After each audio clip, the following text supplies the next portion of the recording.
ఒకవైపు ఆలయాలకి అధిక సంఖ్యలో భక్తులు, మరోవైపున జోరున వర్షం. ఇంతలో ఒక్కసారిగా పెద్ద శబ్దం. ఏంటని చూస్తే గోడ కూలింది. ఆ గోడ ఆలయంలోనే కూలడంతో 7 ప్రాణాలు విడిచారు. చాలామందికి తీవ్ర గాయాలయ్యాయి. ఇంతకీ ఆ గోడ కూలడానికి గల కారణాలేంటి? నాణ్యత లేదా?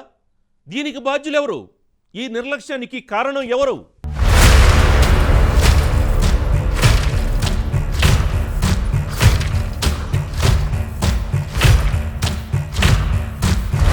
విశాఖపట్నం జిల్లాలోని సింహాద్రి అప్పన్నాలయంలో విషాద ఘటన చోటు చేసుకుంది. స్వామివారి నిజరూపాన్ని దర్శించుకునేందుకు భారీ సంఖ్యలో భక్తులు పోటెత్తారు. ఈ క్రమంలో అపశృతి చోటు చేసుకుంది. భారీ వర్షం కారణంగా సింహగిరి బస్టాండ్ నుంచి ఎగువకు వెళ్లే మార్గంలో షాపింగ్ కాంప్లెక్స్ వద్ద 300 రూపాయల టికెట్ క్యూ లైన్ ప్రాంతంలో సిమెంట్ గోడ కూలింది. ఈ ప్రమాదంలో 7 మృతి చెందగా పలువురికి గాయాలయ్యాయి. మృతుల్లో 3 మహిళలు ఉన్నారు.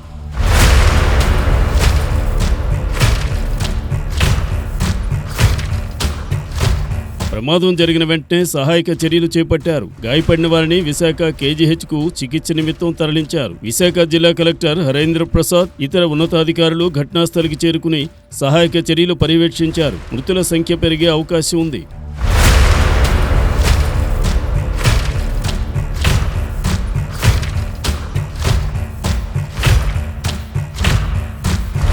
శిథిలాల కింద మరికొందరు ఉండొచ్చన్న అనుమానంతో 10కి పైగా అంబులెన్సులు అందుబాటులో ఉంచారు. సహాయక చర్యలు హోంమంత్రి అనిత, కలెక్టర్, సిపి పర్యవేక్షించారు. భక్తులు ఎలాంటి ఆందోళన చెందొద్దని కోరారు. 3 గంటల నుంచి దర్శనం కల్పించడంతో క్యూలైన్లో భక్తులు కిక్కిరిసిపోయారు. అదే సమయంలో ఉరుములు, మెరుపులతో కుండపోత వర్షం కురవడంతో ఒక్కసారిగా గోడ కూలి ఈ ప్రమాదం చోటు చేసుకున్నట్లు చెబుతున్నారు.